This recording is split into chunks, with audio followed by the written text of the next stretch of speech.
It's birth story time. So I had a successful VBAC, which was everything that I wanted. A VBAC is a vagina birth after a C-section.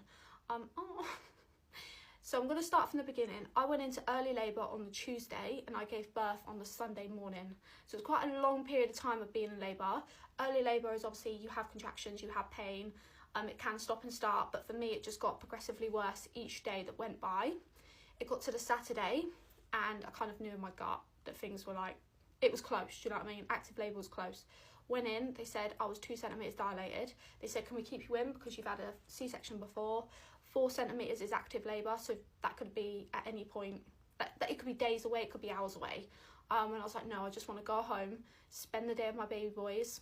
And then once they've gone to bed, I'll come back. And when I went home, just every hour that went by, I was getting worse and worse. I just knew the baby was coming like very, very soon. Anyway, put them to bed and I literally was like, okay, we need to go to hospital now. Got to the hospital, they examined me, 4 centimetres dilated at that point. So that was 8 p.m. that they said I was 4 centimetres dilated. Went straight round to the labour ward. They didn't examine me for another 4 hours. So they examined me at 12 o'clock at night and I was still 4 centimetres, even though I felt like I was way worse. Like contractions were literally like a minute apart. Like I was literally in agony, like constantly dropping to the floor. And I thought, there's no way, how can I still be 4 centimetres? Anyway, she was like, do you want me to pop your waters? I was like, fuck it, do it. And I just felt this hot gush just go all over me. Within an hour, I went from 4 centimetres to 10 centimetres dilated. It was the most agonising thing I've ever experienced in my whole life. I started off with just gas and air, and once I was at the point where I was fully dilated, 10 centimetres, I was like, give me that fucking epidural now. I was screaming the place down. To be honest, a lot of it is quite blurry from that point because I was in such pain. Like, I feel for Ash. Well, actually, no, I feel for myself.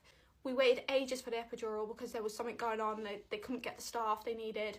Anyway, obviously, I was out of it at this point. I was gone, like, the pain. I was just dropping to the floor constantly. I was like, no, I need to push. I felt like I needed to push every 10 seconds. I was like, no, I need to push. Get off me. Trying to push. And I just can't even explain it. Anyways, this went on for hours. They tried 3 different cannulas to do the epidural. So I've got like loads of bruising on my arms. They eventually got it in. The reason they struggled to get a cannula in is because obviously every like 30 seconds I was dropping to the floor. So I could never sit still long enough for them to put a cannula in. And eventually they got it in. And then you have to wait a little bit for it to actually kick in.